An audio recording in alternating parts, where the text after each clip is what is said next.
riesgos asociados y sin lugar a dudas yo creo que este balanceo entre los riesgos y las oportunidades creo que marcarán un poco el debate y un poco el desarrollo de la charla, ¿vale? Entonces, antes que nada, para quienes no lo conozcáis, Salva, o el doctor Salvador Herrera, pues es graduado en psicología por la UNED.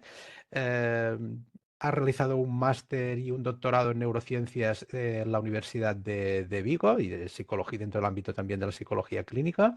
Es experto en Machine Learning por IBM, ha estado desarrollando su trabajo en diferentes centros, tanto en la Universidad de Vigo, perdón, también ha trabajado en el Hospital Nacional de Parapléjicos de Toledo y actualmente está trabajando dentro de lo que es el equipo de BiblioPro en el Hospital del Mar, que como sabéis es el grupo expertos dentro del ámbito de prompts de prompts en castellano y también participa o pertenece, mejor dicho, al CiberEsp.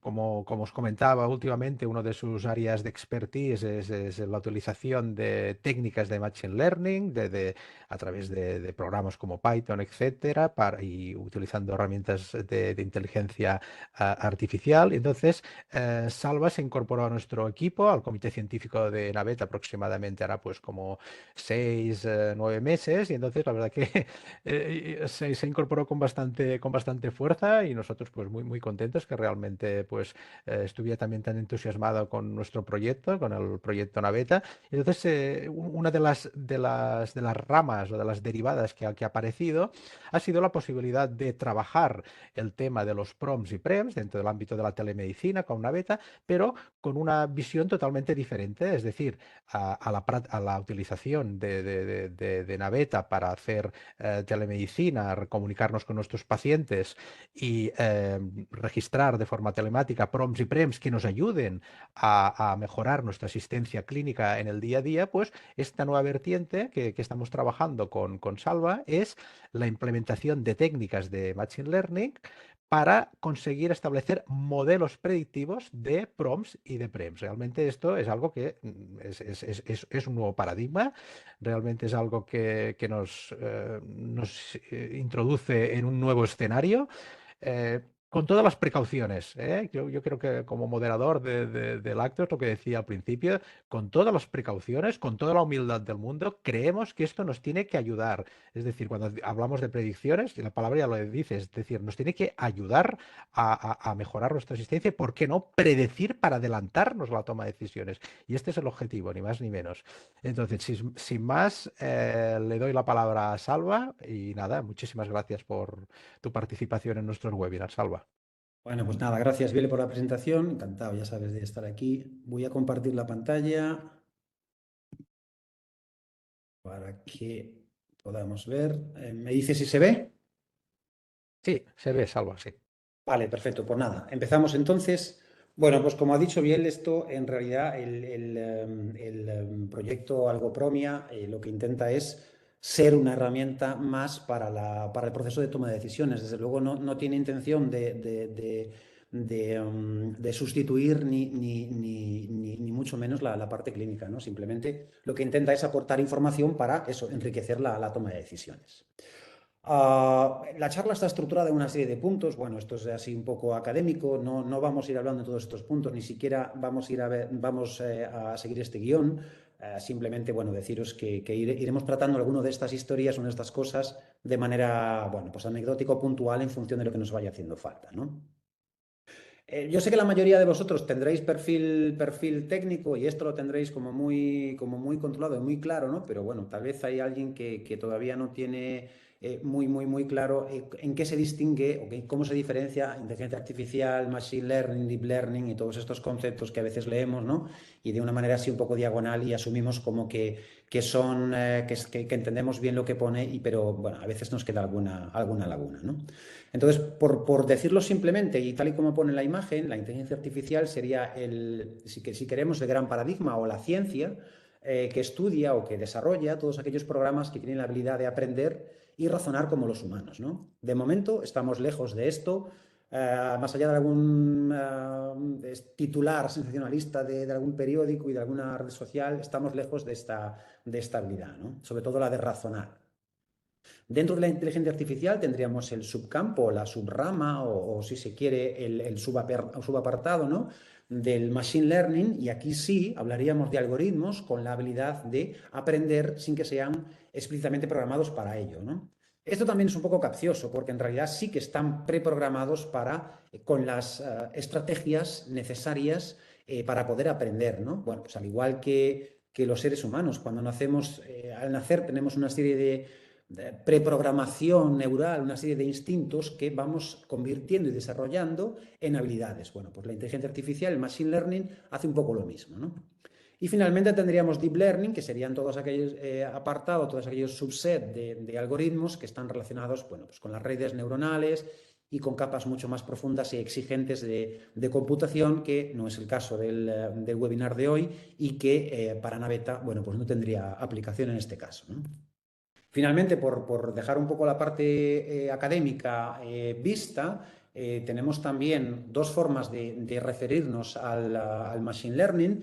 Podremos hablar de Machine Learning supervisado o no supervisado. El supervisado sería aquel aprendizaje que extraemos de una serie de conocimiento que a priorísticamente tenemos que darle a la máquina.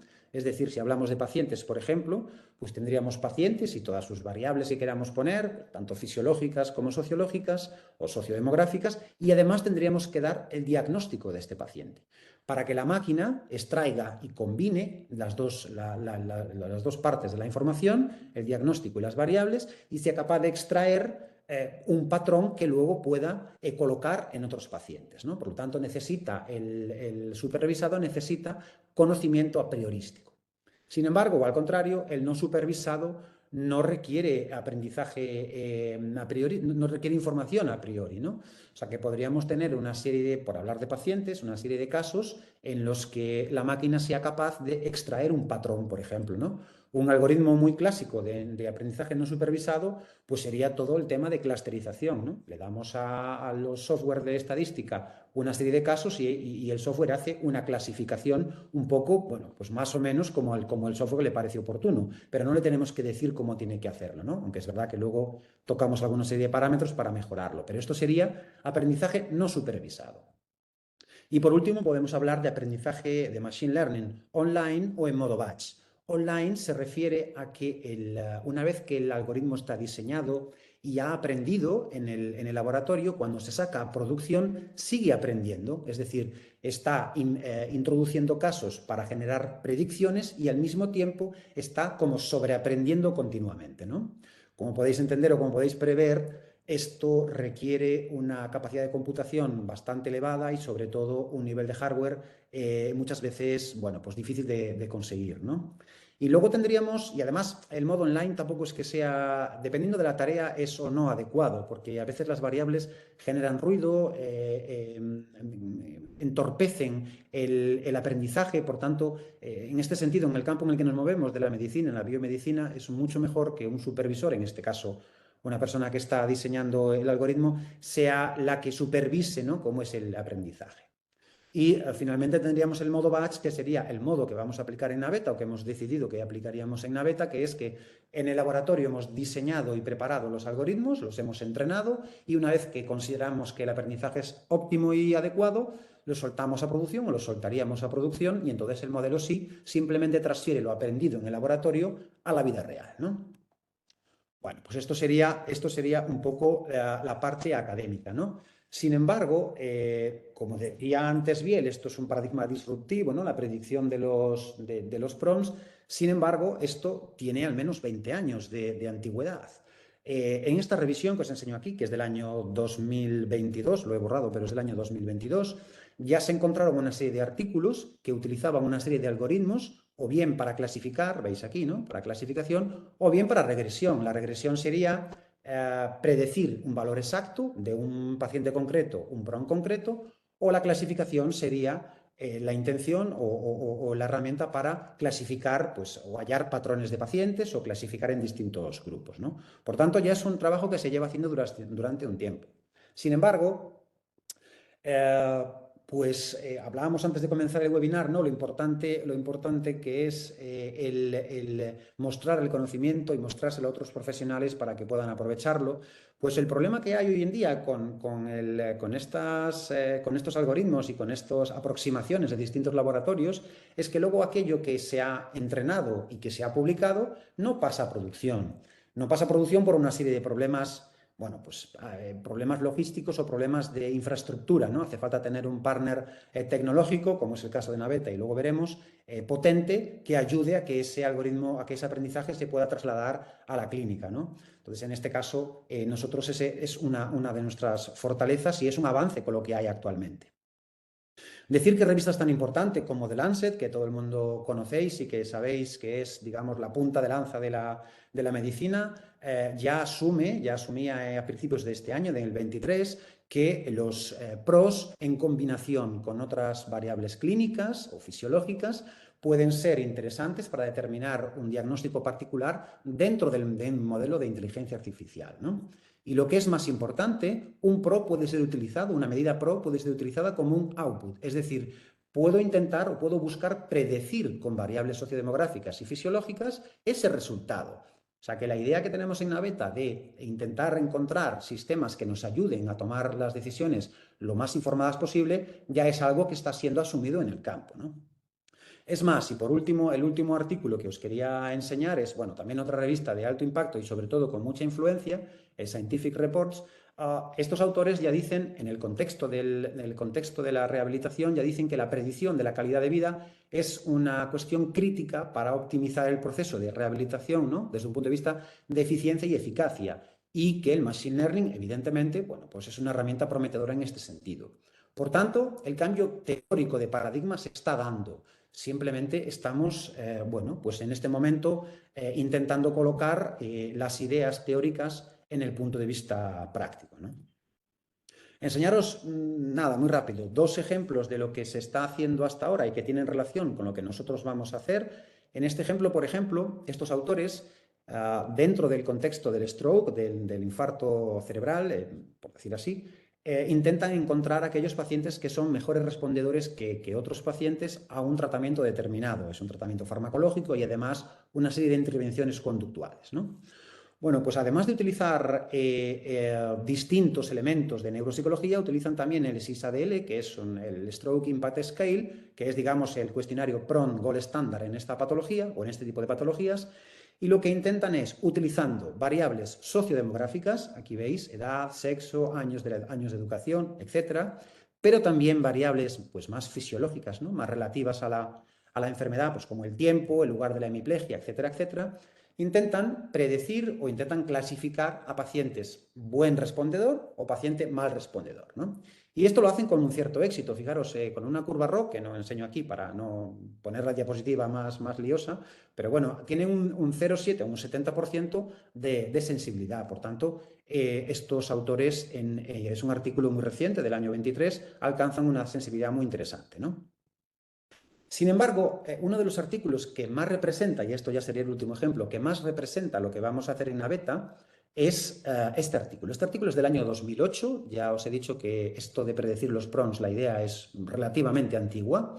En este artículo estos autores, utilizando únicamente variables sociodemográficas, aquí veis edad, sexo, o género, estado marital, etcétera, etcétera, con un algoritmo que es un tipo de red neuronal que se denomina ANFIS, es un algoritmo un tanto farragoso, complicado de llevar a cabo y relativamente antiguo, pero bueno, el caso es que con este algoritmo de red neuronal, estos autores consiguen predecir las distintas dimensiones o algunas de las dimensiones del SF36. Como todos sabéis, la mayoría de vosotros sabréis, el SF36 junto con el Euroqual, podríamos decir, ¿no?, son los gold estándar en calidad de vida general. Bueno, pues que se haya hecho un sistema de machine learning y que se le haya publicado, y ahora veremos, con una cierta potencia de predicción para predecir SF36, bueno, pues esto nos da una idea de por dónde van los tiros y por dónde están yendo los distintos laboratorios que aunan, pues como nosotros, la parte pues más clínica y también la parte más tecnológica, ¿no? Estos autores, fijaros, cada uno de los paneles representa una de las dimensiones del SF, algunas de ellas. En este caso tendríamos función social, tendríamos carga mental y tendríamos función física. Veis que los circulitos representarían a los valores teóricos y las cruces representarían a los valores predichos.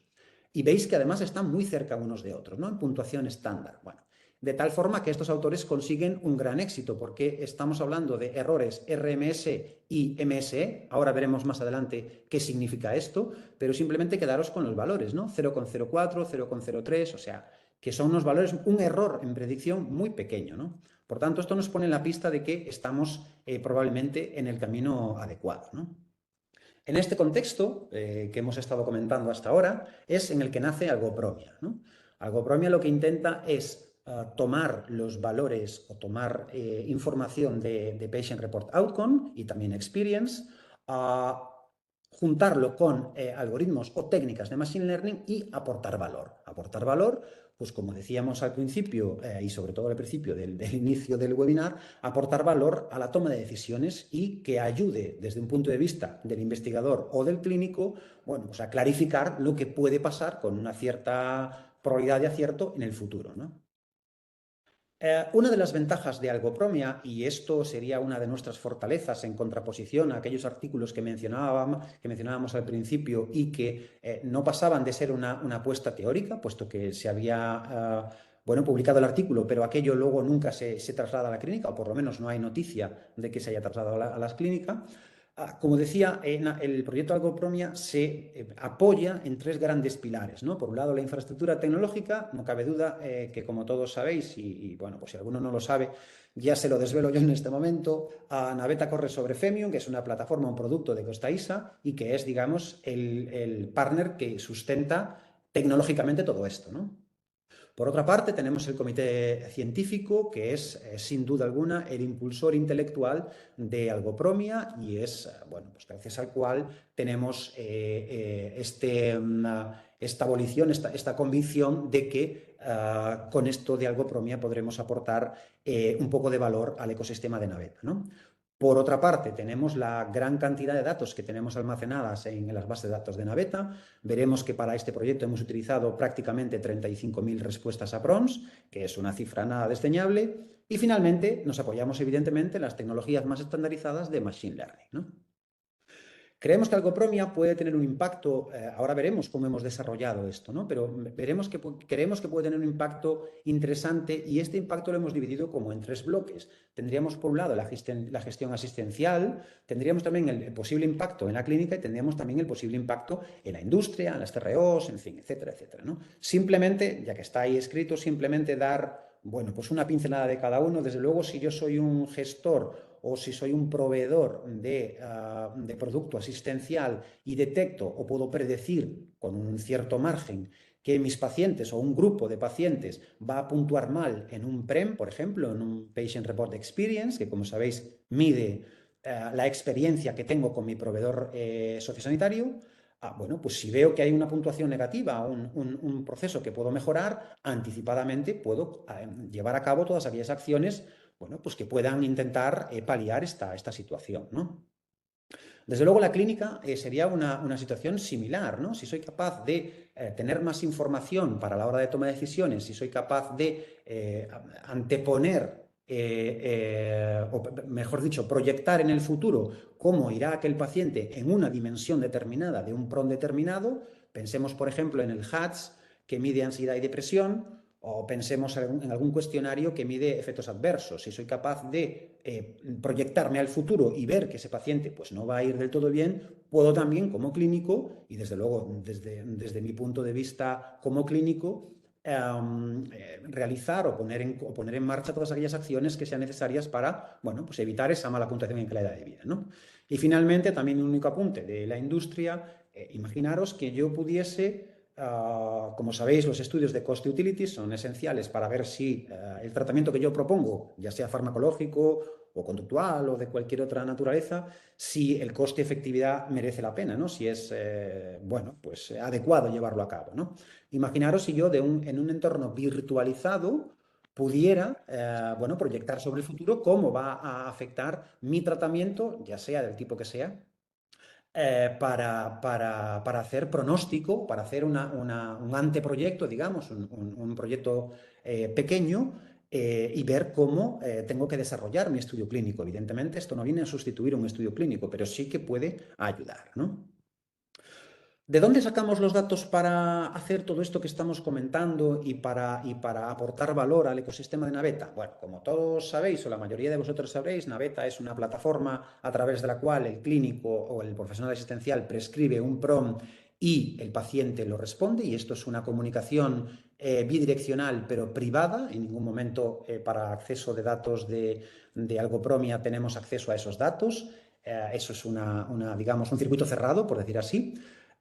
Lo que hacemos es sacar los datos empaquetados y anonimizados a un sistema de Business Intelligence, por supuesto con todos los permisos y con todas las garantías a nivel técnico y a nivel legal, para tener datos, ya digo, que no son datos, en ningún caso hay números de historia clínica, correos electrónicos, teléfonos ni nombres, simplemente son datos de respuestas a PROMs y, por supuesto, variables sociodemográficas, pues género, edad, índice de masa corporal, etcétera, etcétera, ¿no?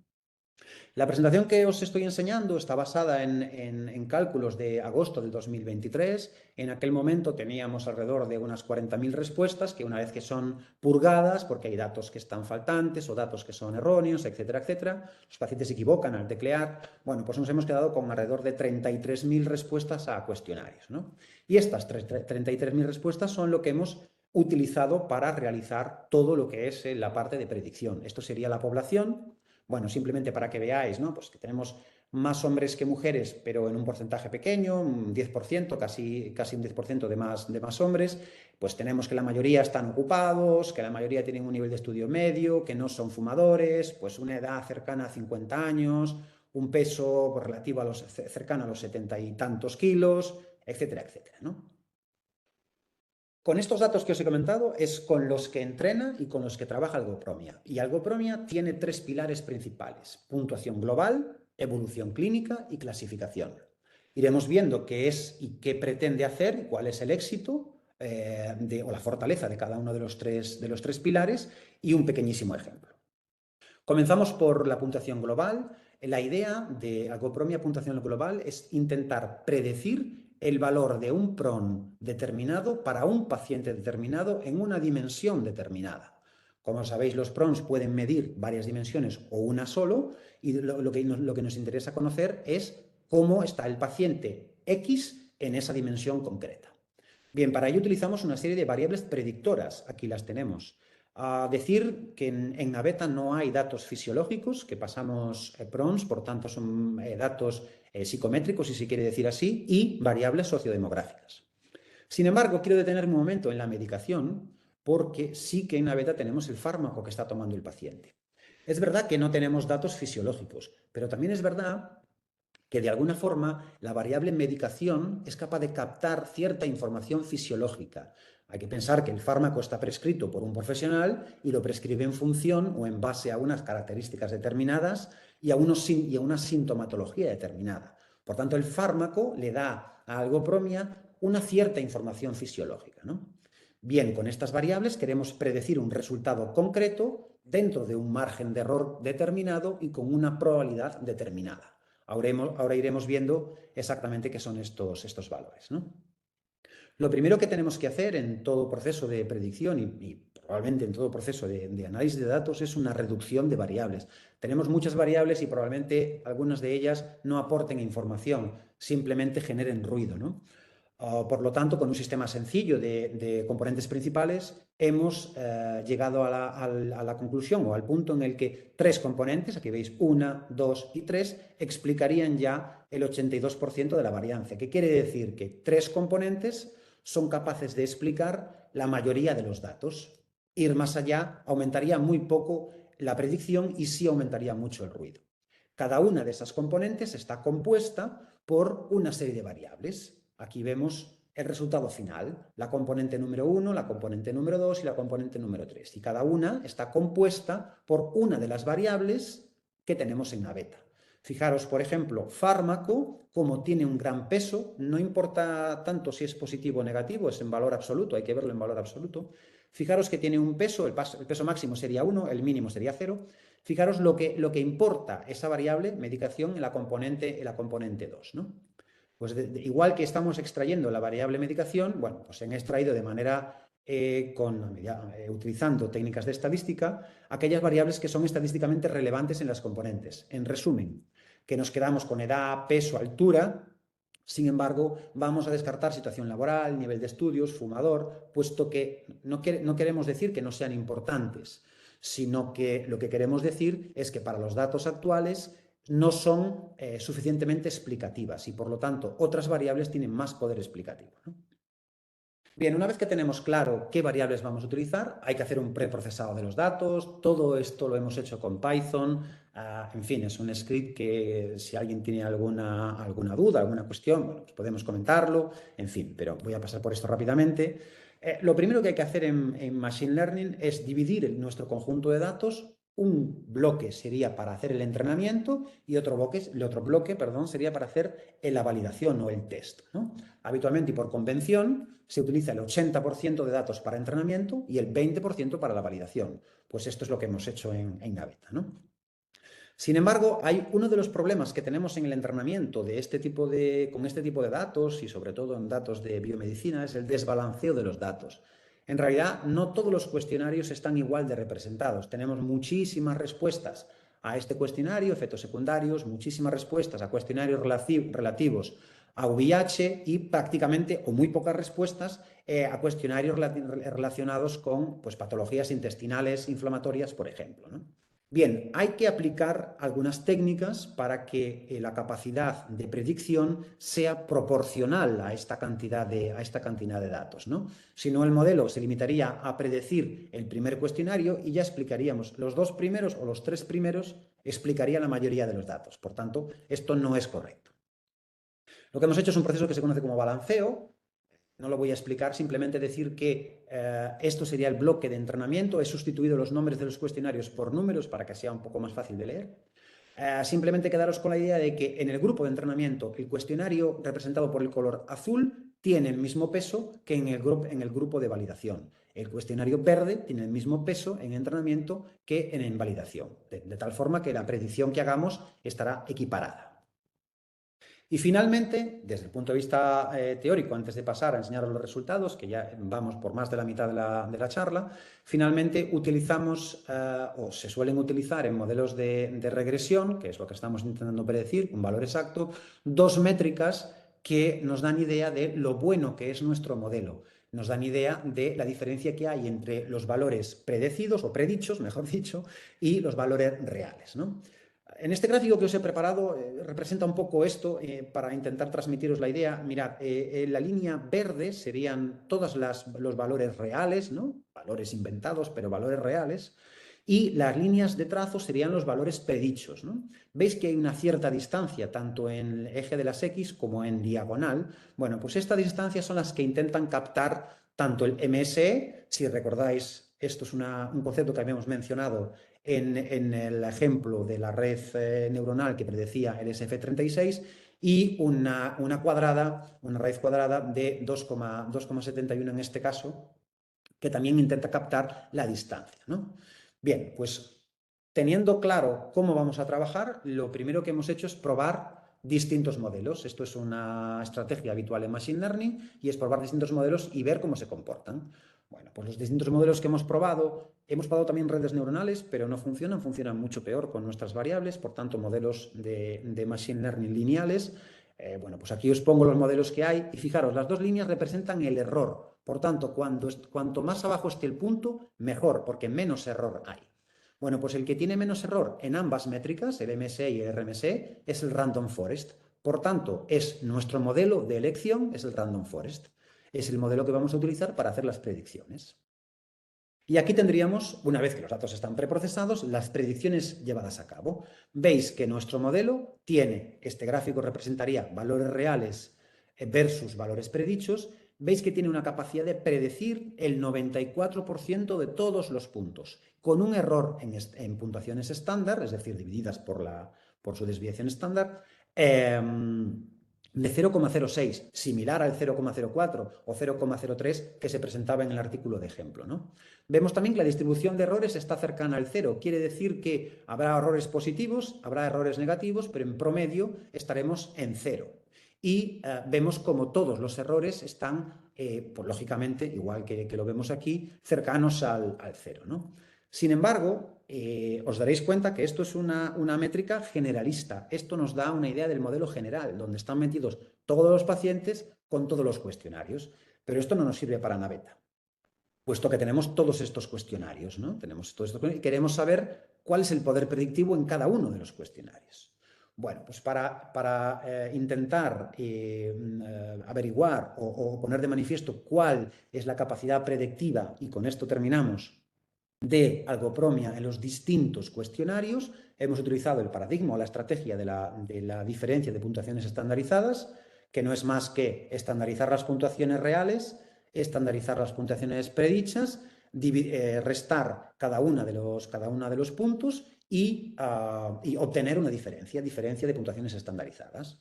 Si esa diferencia está entre 0 y 0,25, se considera una buena predicción, un error que es aceptado por nosotros y por la literatura. Aquí vemos un poco el ejemplo, ¿no? El valor real sería el punto negro, el valor predicho sería el verde, en este caso ya ni se ve, y veis que la predicción es no aceptable, en este caso sí que sería aceptable, en fin, simplemente se trata de calcular el error entre una cosa y otra, ¿no?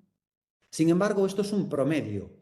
Podríamos decir que el SF36 es predicho con un error promedio de 0,25. Sin embargo, desde el punto de vista clínico, esto es una cosa un poco arriesgada, si se quiere, ¿no? O naif, porque habría pacientes que están en el 0,2, pero habría pacientes que están en el 0,8. Es verdad que el promedio es 0,5, pero los de 0,8 tienen mucho error, ¿no?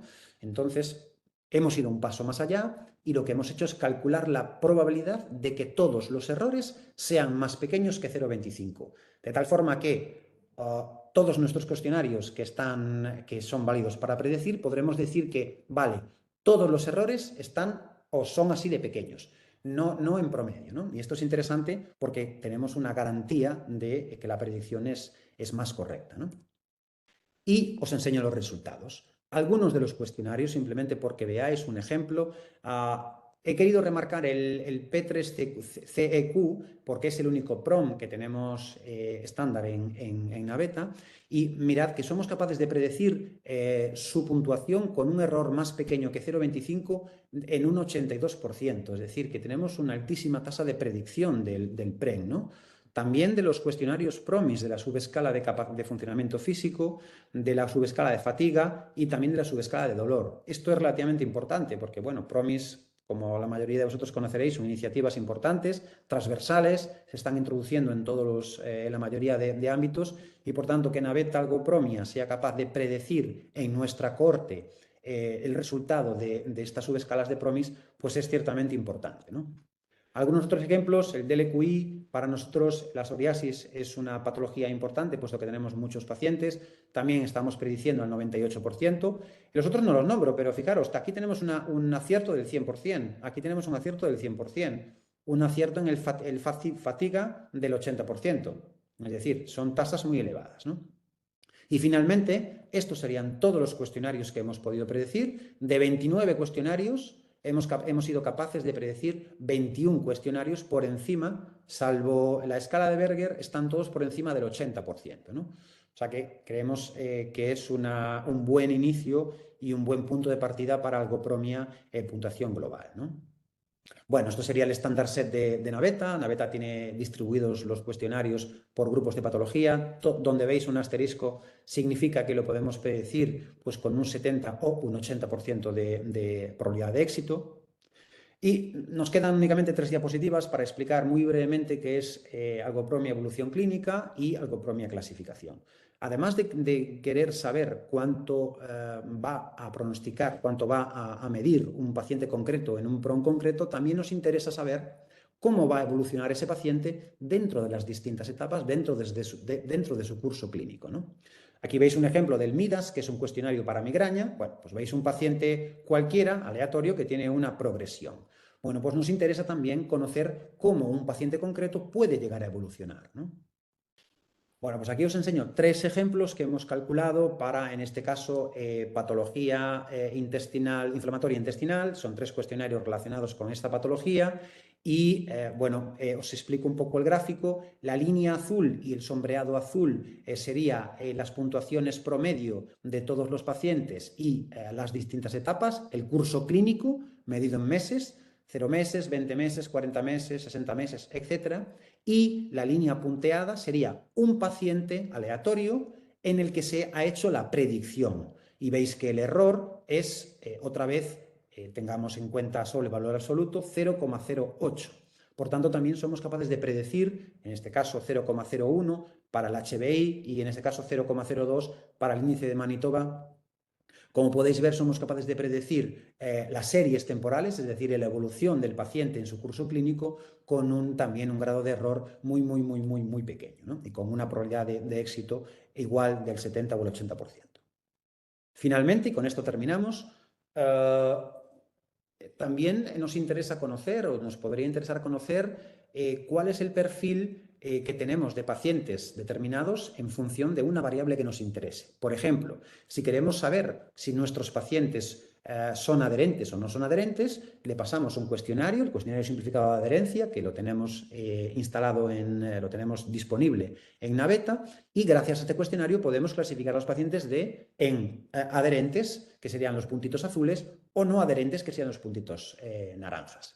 Nos puede interesar extraer el patrón, el tipo de paciente, para saber a priori si un paciente nuevo será adherente o no será adherente, desde un punto de vista de la predicción, ¿no?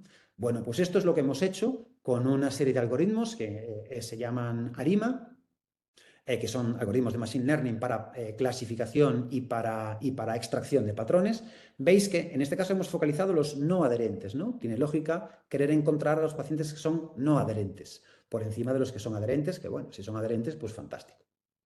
Entonces, veis en la curva ROC, que es una curva habitual que prácticamente todos conoceréis de sensibilidad, nos dice que tenemos una área bajo la curva de un 80%, ¿no? Podríamos traducir esto, no es exactamente así, pero podríamos traducir esto a que nuestro modelo es capaz de encontrar el 80% de todos los no adherentes, de separarlos claramente. Por tanto, tendríamos definido un perfil de paciente probablemente adherente y un paciente probablemente no adherente, ¿no? En un 80%. El futuro, y es la última diapositiva, ¿hacia dónde queremos ir? Bueno, pues queremos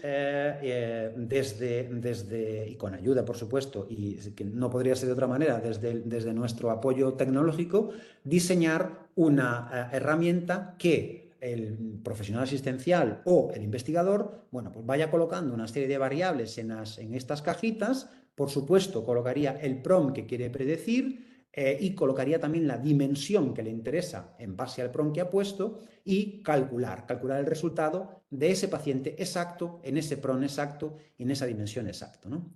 De la misma forma, también podríamos calcular la evolución en el tiempo de ese paciente, y también podríamos, en este caso he puesto el ejemplo de adherencia, pero podría ser pues respondedor versus no respondedor o cualquier otra variable que se necesite, ¿no?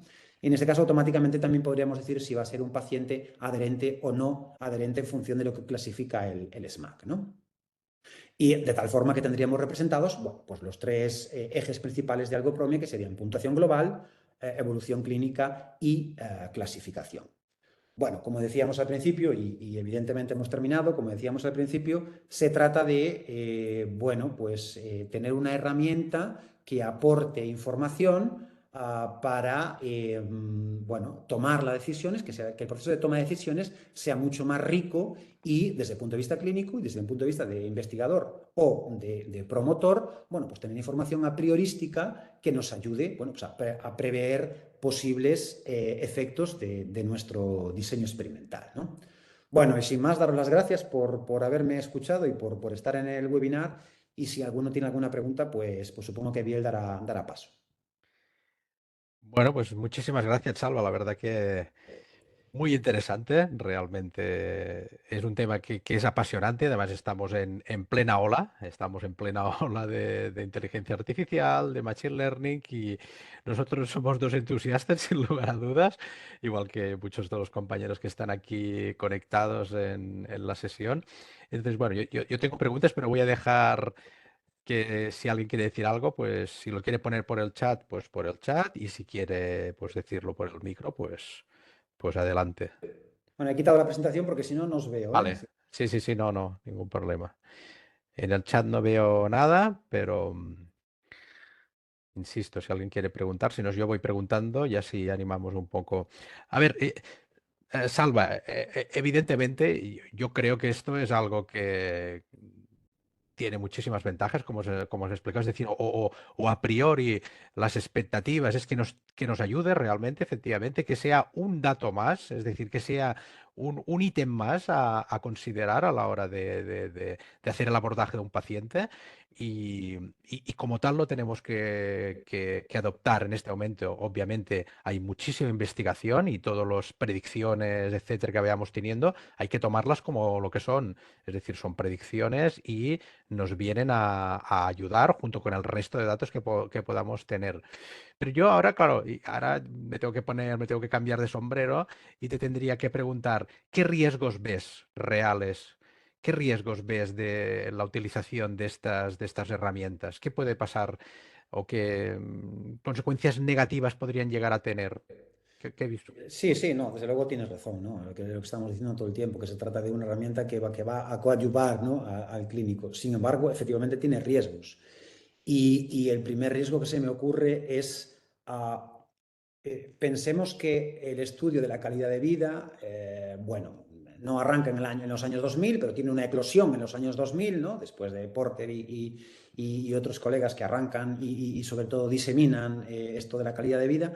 El problema es que lo que hemos ganado hasta ahora, poniendo al paciente en el centro de la toma de decisiones, escuchando sus distintos puntos de vista sobre su tratamiento, sobre su percepción de lo que le está pasando.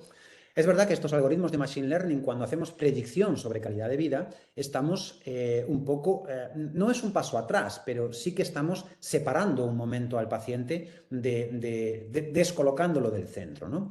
Es verdad que después esta información es utilizada para ponernos de acuerdo con el paciente y tomar una decisión conjunta más informada, pero hay que tener cuidado y sobre todo con los procesos de predicción de puntuación. La clasificación es menos peligrosa porque, al igual que se están utilizando pues, inteligencia artificial para clasificar pues, desde tumores hasta bueno, pues, patrones de pacientes, patrones de actuación de pacientes, es menos peligrosa, pero la predicción de la puntuación no hay que olvidar nunca que debe estar supervisada por el clínico y colocada en el contexto de ese paciente, eso desde luego, ¿no? O sea que en ese sentido queda mucho camino para que la máquina sustituya al clínico, ¿no?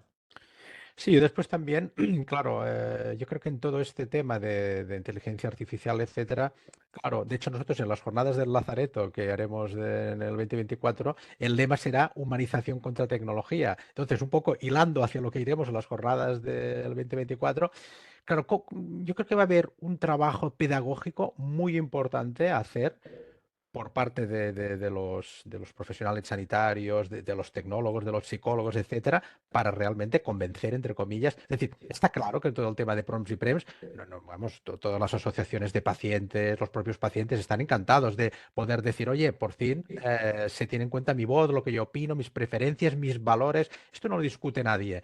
Claro, estamos en esta línea y de repente empezamos a hablar de robots, de machine learning, de predicciones. Claro, claro, a mí a veces esto me recuerda a Minority Report, la película que de Tom Cruise que antes de que se produjera un asesinato. Y es un poco esto. Sí, Pero eso. claro, es esto. Pero claro, habrá que explicar muy bien al paciente que estas predicciones son precisamente porque si la predicción va a decirnos que es que vamos a empeorar, vamos a poner todos los medios para que no sea así. Es decir, Exactamente. para la hipótesis nula. Esto es como en estadística, ¿no? Vamos a tumbar la hipótesis. Y esto, yo creo que habrá un ejercicio, no sé si opinas igual, que el ejercicio pedagógico va a ser importante, ¿no? Sí, sí, sí. O sea, siempre que hay un cambio de paradigma, que lo mencionabas al principio, y en este caso no es que, o sea, es ciertamente rupturista, aunque ya llevamos unos años con este empuje, hay que hacer un trabajo pedagógico muy, muy grande, ¿no? Y es verdad que hay que explicar primero a los profesionales. Yo creo que son los primeros que tienen que entender que es una herramienta que va a aportar información y va a ayudar a clasificar en el día a día de una manera más rápida y de una manera más, bueno, pues más informada todo lo que tiene que ver con la calidad de vida de los pacientes, de sus pacientes y con sus tratamientos y sus peculiaridades, ¿no? Pero desde luego, como decía antes, también hay que hacer pedagogía con los pacientes y explicarles que esto no va de sustituir el punto de vista del paciente, sino que va de tomar una decisión entre paciente y clínico informada por una herramienta que ayuda a pronosticar cómo se puede sentir o cómo se puede encontrar un paciente en un punto determinado y que entre los dos, entre paciente y profesional, lleguen a un convencimiento. Es como decir así, como darle una herramienta gráfica a a los profesionales para que muestren a los pacientes cómo podría ir la cosa. Pero desde luego, en ningún momento vamos a sustituir ambos perfiles, ¿no? Ni el paciente ni mucho menos el clínico. Sí, no, no, no, está claro, está claro. Luego también está una cosa que es muy importante, también es un poco lo que tú comentabas anteriormente del tema de la anonimización, ¿no? De los datos y de la utilización de estos datos en un contexto, pero claro, Totalmente. quiero decir, aquí nos encontramos con el debate ético que yo creo que yo creo que desde su punto de vista legal es algo que está muy protegido en el ámbito europeo, etcétera, que es el tema de que, claro, yo a veces pienso con todo esto que explicas, bueno, que si una aseguradora privada pudiera tener pues la predicción de si un paciente. Claro, este es otro riesgo. Y en el contexto que tenemos actualmente de fuga de datos, etcétera, pues yo creo que también por parte de la población es otra de las reticencias, ¿no? Es decir, el tema de los riesgos están allí. Yo creo que esto hay Bueno, un trabajo de pedagogía importante aquí también. sí, hay un trabajo en este caso concreto más de pedagogía que de legislación. Por ejemplo, Mm. el ejemplo que se me viene a la mente, ¿no? Cuando estabas explicando esto, que sí, que efectivamente estoy totalmente de acuerdo, el ejemplo que se me viene a la mente es la secuenciación genómica masiva. O sea, actualmente tenemos bases de datos tremendas de datos genéticos de poblaciones enteras o de subgrupos de poblaciones enteras almacenadas en servidores para poder trabajar con esta información, ¿no? Quizá es mucho más sensible la información genética que la información de calidad de vida. Yo diría que sí. Y lo que se ha hecho, y además recientemente a través del Consorcio Español de Medicina Genética, lo que se ha hecho es apoyar o impulsar para que desde Europa se legisle en este sentido y se pongan los medios tecnológicos, porque, como se dice en Galicia, a ver los ailos, para proteger toda esta información, desde luego, ¿no? Pero esto no puede impedir que la información sea utilizada desde profesionales para los pacientes y, desde luego, con toda bueno, el espíritu constructivo posible, ¿no? Es verdad que tiene un riesgo, pero la digitalización tiene ese riesgo. Eso es Está inherente. claro, está claro. Yo luego una pregunta más y luego ya si acaso dejo una última por si alguien quiere decir. Pero claro, yo viendo los resultados que has obtenido, Salva, también junto, bueno, aprovecho también para decir que hay los compañeros de Costa Is, está Chus, está Chay Martí, etcétera, que también están participando, ayudando en la elaboración de todos Eso estos es. modelos, etcétera.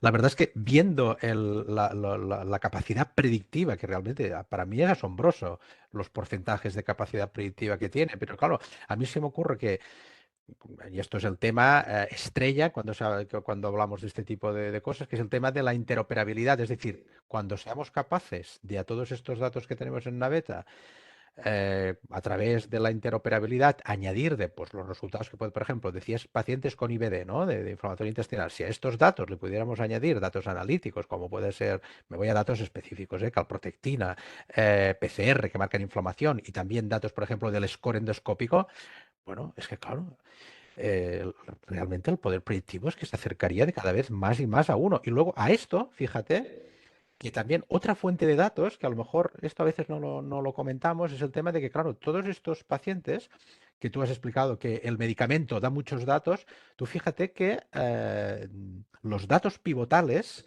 de los ensayos clínicos de estos medicamentos, los tenemos, están publicados. Es decir, si a estas herramientas de Python y de Machine Learning le ponemos todos los datos de prompts, todos los datos sociodemográficos, pero también le unimos datos clínicos, datos analíticos, pero también los datos de los estudios pivotales, claro, entonces realmente, es decir, la fiabilidad de estos datos es muy, muy alta, porque yo entiendo que haya reticencias.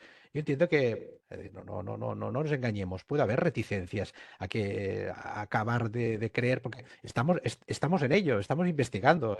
Hay muchos grupos que están trabajando en este tema y puede haber reticencias. Pero yo creo que si le damos una vuelta de tuerca a esto y añadimos estos datos de práctica clínica real, y datos pues históricos por ejemplo, como digo, de ensayos clínicos. No sé cómo lo ves tú esto, Salva. Sí, sí, no cabe duda que actualmente es posible que los niveles de probabilidad de éxito sean similares o un poco mejores o un poco peores, porque nunca sabes qué va a pasar cuando metes más variables. Ahora, lo que desde luego sería es mucho más explicativo. Si yo, además de calidad de vida, introduzco lo que tú dices, PCR, cualquier cuestión fisiológica de un paciente determinado, seré capaz de, imaginaros en algopromia clasificación, si además de calidad de vida estoy metiendo, bueno, pues este paciente que tiene la tasa cardíaca X, tiene una PCR X, tiene un nivel de no sé qué metabolito X. Seré capaz de establecer y fijar un patrón, un perfil, perdón, de paciente absolutamente alucinante, ¿no? Y seré capaz de clasificarlo al dedillo, ¿no? Se me ocurre, por ejemplo, bueno, pues este proyecto que hay de proyecto perfiles, ¿no? En VIH, ¿no? Que se clasifica a los pacientes en función de una serie bueno, pues una serie de variables que se han establecido en guía con expertos. Imaginemos si a la calidad de vida le añadimos esas variables, ¿no? ¿Cuánto más fino podríamos hacer la clasificación? O sea que efectivamente, lo que dices, cuantas más variables interesantes tengamos, mucho más allá podremos ir, eso desde luego. Eso desde luego, sí. Muy bien. No sé si alguien tiene alguna pregunta. No veo nada por el chat. Bueno, nada, simplemente decir que realmente, entre comillas, estamos empezando. Sí que es verdad que hemos empezado a trabajar cuando hemos tenido ya un número de pacientes importante y un número de cuestionarios contestados pues también importante, pues, porque es que realmente este tipo de técnicas funcionan bien cuando tienes Big Data Claro, muchos bueno, datos. o bastantes datos, obviamente, pero que acabamos de empezar. Realmente no creo que este sea más que el punto de inicio, que yo estoy convencido de que iremos refinando. De hecho, yo te voy escuchando, yo no es un tema que domine, sino que yo te voy escuchando y voy escuchando un poco la terminología de que el sistema aprende, ¿no? El sistema va aprendiendo y lo vas entrenando, ¿no? Todas estas palabras las vamos un poco escuchando y es así, es decir, lo que yo voy entendiendo es que a medida que tengamos más datos y el sistema se va entrenando más y más y más, seremos más precisos.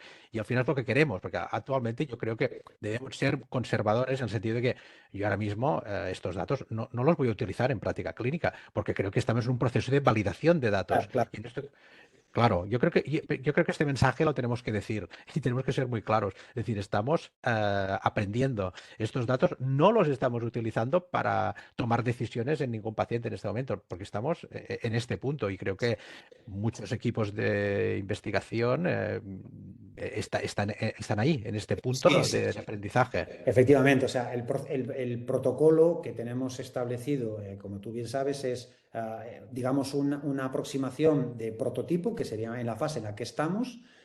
Luego esto tendríamos que compartirlo con otros colegas profesionales, tanto de Machine Learning como de la parte clínica o de calidad de vida, y por eso déjame mencionar que se han aceptado en la comunicación en el Congreso Europeo de Farmacia relacionada con algopromia. Tenemos ahí un punto de felicidad de hoy. Y en ese momento también aprenderemos y tendremos feedback de otras personas que pueden hacer cosas similares y que nos ayudarán a mejorar, desde luego. A continuación, hay que hacer publicaciones científicas en revistas de impacto y que otros revisores, por supuesto, pues critiquen, ¿no? Porque tiene que ser así el modelo, los datos y que nos ayuden a mejorar, ¿no? Y muy finalmente, muy a largo plazo, podemos estar hablando de un año por lo menos, llegaríamos a utilizar este tipo de aproximaciones en clínicas. Efectivamente, estamos en una fase de prototipo, ¿no? Pero bueno, estamos contentos porque vemos que tiene un cierto, bueno, es verdad que hay cuestionarios que son impredecibles, pues por múltiples motivos, no solo porque no hay datos, sino porque a lo mejor son excesivamente complejos o por lo que sea, pero estos que tenemos, bueno, pues en las diapositivas y controlados, sí que estamos alcanzando cotas interesantes. Por tanto, estamos en prototipo, en el buen camino y hay que seguir avanzando, yo creo, ¿no? Sí. Luego también comentar que el trabajo con otros equipos, por ejemplo, con la Universidad Politécnica de Madrid, con el doctor Pedro Juez, con el que también hemos eh, hecho algunas reuniones, pues creo que también va a ser muy positivo. Es decir, tenemos que trabajar con otros equipos, que es lo que estamos haciendo, ver qué se está haciendo en otros ámbitos. Es decir, que pues esto, ¿no? Que nuestro equipo está trabajando también con la Politécnica de Madrid y creo que también será positivo, pues nutrirnos de otras experiencias de otros compañeros. Sí, sí. Mira, Paco Araujo, Fran Araujo nos predice algo. ¿Promia serviría para poner el foco en los pacientes que previsiblemente no sean adherentes?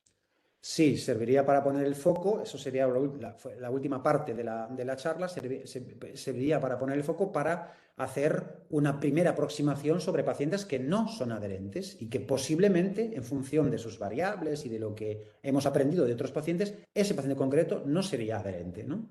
Sería el momento en el que el clínico pues tome las acciones oportunas para mejorar la adherencia, ¿no? Pero sí, Eso es. esa sería justamente la idea, exactamente, esa es la idea.